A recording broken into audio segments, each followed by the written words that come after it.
یہ جو طائفاز، اچھا اس کو تھوڑا سا آپ لوگ سمجھ لیں کہ ایک ٹرم یوز ہوتی ہے اسپین کے لیے، طائفاز. طائفاز بیسیکلی یہ وہ چھوٹی چھوٹی کنگڈمس کو ملا کے بولتے ہیں جو مسلمانوں نے آپس میں لڑ جھگڑ کے قائم کر لی تھی، لیکن ان کی اپنی اپنی. تو اگر آپ اس میں جو نقشہ آپ کو نظر آ رہا ہے، یہ مختلف گرین کے شیڈز ہیں. یہ مسلمان اوپر تو کرسچنس کے ہاتھوں میں آ چکا تھا تھوڑا بہت، لیکن نیچے بھی ان لوگوں نے اپنے اپنی چھوٹی چھوٹی کنگڈمز بنا کے ایک دوسرے سے لڑتے تھے. تو ان پورے کنگڈمز کے ایک مجموعے کو، کلیکشن کو طائفاز بولتے تھے.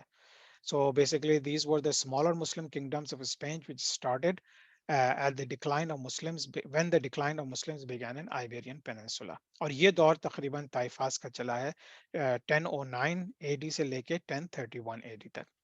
یوسف بن تاشفین کے جب انتقال ہو گیا تو اس کے بعد مزید ڈکلائن شروع ہوا، اور 1162 میں آپ دیکھیے کہ مور دین ہیف آف اسپین جو ہے اب دوبارہ کرسچنس کے قبضے میں چلا گیا ہے. اب ان لوگوں نے اپنی کنگڈمز بنا لی ہیں یہاں پہ. اب ظاہر بات ہے یہ لوگ بھی فل یونائٹڈ تو نہیں تھے، لیکن ایک چیز پہ یونائٹڈ تھے کہ یہ سارے کرسچنس تھے. اب جوز بھی یہاں رہتے تھے، جوز یہاں بھی رہتے تھے، جوز کرسچنز اور مسلمانوں سے یہ بیسیکلی آئیبیرین پیننسولا بھرا ہوا تھا. لیکن اب اس کا نقشہ اس طرح سے چینج ہونا شروع ہوا. پھر اس کے بعد جب یوسف بن تاشفین کا انتقال ہو گیا تو ایک اور بربر لیڈر تھا، الموہد. الموہد ڈائنسٹی قائم ہوئی، پھر وہ آیا یہاں پہ، لیکن اس سے پھر چونکہ المورود کو ہرا کے انہوں نے قائم کی تھی، تو اس میں بھی پھر مسلمانوں نے سائڈ لینی شروع کی اور اسپین مزید سے مزید بڑھتا چلا گیا. 1492 میں مسلمانوں نے تقریباً کیا 1492 میں مسلمانوں کا ہولڈ کمپلیٹلی اسپین سے ختم ہو گیا. 1502 میں یعنی کہ 1492 میں تو مسلمانوں کے ہاتھ سے ساری حکومتیں چلی گئیں، لیکن جیسے ہی کرسچنز نے اپنا ہولڈ بنا لیا وہاں پہ، تو انہوں نے مسلمانوں کو آرڈر کیا، یعنی کہ گورنمنٹل آرڈر تھا کہ سب لوگ کنورٹ ہو جائیں کرسچینٹی میں، اور اگر وہ نہیں ہوں گے تو یا تو قتل کر دیا جائے گا یا ان کو یہ پورا ایریا چھوڑ کے جانا ہوگا. تو اسی دوران پھر ایک میس کنورژن ہوئی مسلمانوں کی کرسچینٹی کے اوپر. جس طرح کرسچن مسلمان ہوئے تھے وداؤٹ اینی فورس، وہ مسلمانوں کے اخلاق اور کردار کو دیکھ کے مسلمان ہوئے تھے، ان کے اوپر کوئی فورس نہیں تھا. لیکن اب بالکل وہی چیز ہے، لیکن فرق یہ ہے کہ اب مسلمانوں کے اوپر زبردستی اور سختی کر کے ان کو کرسچن بنایا گیا. تو بہت سے جو لوگ تھے جن کے دلوں میں ایمان کی کمی تھی، یا جو بیچارے ضعیف تھے، یا جن کی فیملیز تھیں جن کا پوری زندگی یہیں گزری تھی، تو وہ لوگ نے بہت سے میس کنورژن ہو گئی. جو لوگ نہیں مانے وہ پھر چھوڑ کے گئے، تو کچھ سمندر میں غرق ہو گئے میڈیٹرینین سی میں، کچھ لوگ واپس مراکش آ گئے، کچھ سیریا چلے گئے، کچھ البینیا چلے گئے، یورپ کے کچھ حصوں میں آج بھی مسلمانوں کے علاقے ہیں وہاں چلے گئے. تو اس طرح سے یہ مسلمانوں کو وہاں اسپین سے ختم کر کے باقی وہ پوری دنیا میں اپنی اپنی جگہوں پہ چلے گئے. اچھا، اب یہ دیکھیے، یہ میں نے آپ لوگوں کو جس طرح کئی دفعہ دکھایا کہ 756 میں جب عبد الرحمن داخل ہو گئے تھے اور یہاں پہ حکومت قائم کر دی تھی مسلمانوں کا، یہ نقشہ تھا. پھر آہستہ آہستہ 940 میں یہ ہوا، پھر 1036 میں یہ ہوا، پھر 1162 میں آدھے سے زیادہ اسپین لاس ہو گیا. پھر 1212 میں آپ سمجھیے کہ صرف آپ کا جو قرطبہ بھی ہے اس کے قریب، اور پھر غرناطہ، یہ دو مین جگہیں رہ گئی تھی، باقی سارے قبضے ہونے لگے تھے. 1265 میں صرف آپ کا غرناطہ رہ گیا تھا، قرطبہ کے اوپر بھی قبضہ ہو گیا تھا، اور پورے اسپین کے اوپر 90% نان مسلمس کا یا کرسچنس کا قبضہ ہو گیا تھا. اور پھر 1492 میں پھر یہ پرتگال ابھر کے سامنے آیا، اور پھر یہ پورا اسپین جو ہے یہ کرسچنس کے ہاتھوں میں آ گیا. اچھا، یہ بات یاد رکھیں کہ جب مسلمانوں کو نکالا گیا تو اس وقت جوس کو بھی نکالا گیا، یعنی یہودیوں کو بھی نکالا گیا. تو اس وقت مسلمان اور یہودیوں کے دونوں خلاف جنگ تھی عیسائیوں کی. ٹھیک ہے. اچھا، یہ آج کے دور کا ایک نقشہ ہے، یعنی کہ یہ میں نے گوگل سے نکالا ہے، تو آپ دیکھیں کہ یہ کس طرح سے آپ کو نظر آ رہا ہے کہ پورچوگال یہ ہے، پورا فرانس، یہاں پہ پورا یہ فرانس کا علاقہ، یہ جگہ ہے جہاں تک طارق بن زیاد پہنچ چکے تھے، اور پھر بعد میں موسیٰ بن نصیر آ گئے تھے. تو یہ سارا آپ نقشہ آج کا دیکھ لیں. یہ ایک پورا تھوڑا سا بگر ویو ہے کہ میڈیٹرینین سی کے ارد گرد جو ہے وہ مسلمانوں کی حکومت کس طرح سے تھی، آج نہیں ہے، ظاہر سی بات ہے یہ پورا اسپین ہے، لیکن یہ موراکو سے لے کے پورا نارتھ افریقہ آج بھی مسلمانوں کے ہاتھ میں ہے.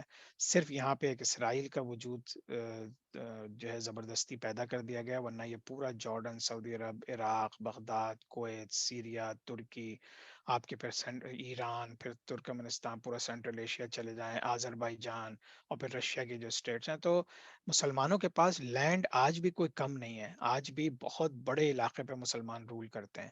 لیکن پرابلم یہ ہے کہ وہ مسلمان تو ہیں لیکن اسلام پہ عمل نہیں کرتے. وہ اسلام کو اپنا ریلیجن کہتے تو ہیں لیکن اس پہ عمل نہیں کرتے، اور یہی وجہ ہے کہ وہ آج ایک ذلت و خواری کے ایک بہت ہی گہرے گڑھے میں جو ہے دھسے ہوئے ہیں. اور آج بھی انہیں تاریخ پڑھنے کے باوجود انہیں یہ احساس نہیں ہوا کہ جب جب بھی حضور صلی اللہ علیہ وسلم کے وصال کے بعد جب جب بھی مسلمانوں نے اللہ اور اس کے رسول کی رسی کو مضبوطی سے پکڑا ہے، ان کو دنیا میں عزت ملی ہے، اور جب جب انہوں نے اللہ اور رسول کی رسی کو چھوڑ دیا ہے تب تب وہ ذلیل و خوار ہوئے ہیں. تو ہماری ہسٹری پڑھنے کا ایک مقصد یہ بھی ہے کہ ہم کس طرح سے اپنے آپ کو سمجھائیں اس بات پہ کہ ہمارا مقصد صرف اور صرف اللہ اور اس کے رسول کی اتباع ہے. نیکسٹ ویک انشاءاللہ پورے 30 منٹ ہو گئے میرا، اب انشاءاللہ عاصم جاوید آئیں گے. نیکسٹ ویک ہم گولڈن ایج مسلمانوں کے اسپین میں گولڈن ایج کا ذکر کریں گے، ری کانکوسٹا، جو کہ کرسچنس جس کو ری کانکر کہتے ہیں کہ ہم نے ری کانکر کر لیا اسپین کو، اس کے کچھ حالات اور واقعات بتائیں گے. اور پھر فائنلی جو فال آف گرناڈا ہوا تھا، غرناطہ کا جو فال ہوا تھا جس میں پھر بہت زیادہ ظلم و ستم کیے گئے تھے، خون کی ندیاں بہا دی گئی تھیں. تو یہ ایک بہت ہی سیڈ اینڈ تھا اسپین کے مسلمانوں کا. لیکن اب میں اگلی دفعہ آپ کو تھوڑا سا سیکوینشل وے میں لے کے چلوں گا، عبد الرحمن 1 سے بعد پھر ہشام، اور کس طرح سے یہ سارے فرما روا آئے وہاں پہ. تو انشاءاللہ آج بس ایک ریمائنڈر ہے کہ یہ میں اس کو چونکہ اپنے لیے اور آپ سب کے لیے ایک ذہن میں کہ تزکیۃ النفس کا جو سیشن ہے وہ تو چوتھا سیشن ہے، لیکن لیسن نمبر 3 ہے، کیونکہ عاصم جاوید نے لیسن نمبر 2 کو 2 پارٹ میں ڈیوائڈ کر دیا تھا. تو آج جو آپ دیکھیں گے انشاءاللہ یا سنیں گے وہ لیسن نمبر 3 ہے، لیکن پارٹ 4 ہے، اس لیے کہ ادروائز پھر ہم مکس اپ کر دیں گے کہ لیسن نمبر 2، کیونکہ میں یوٹیوب پہ بھی ڈالتا ہوں انشاءاللہ.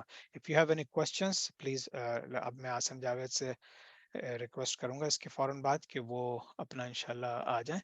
سبحانک اللہم و بحمدک، نشہد ان لا الہ الا انت، نستغفرک و نتوب الیک. السلام علیکم ورحمۃ اللہ وبرکاتہ.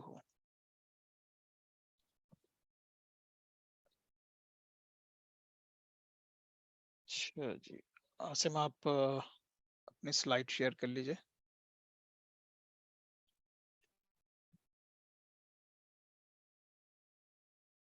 اور اپنا کیمرہ بھی آن کر دیجئے پلیز.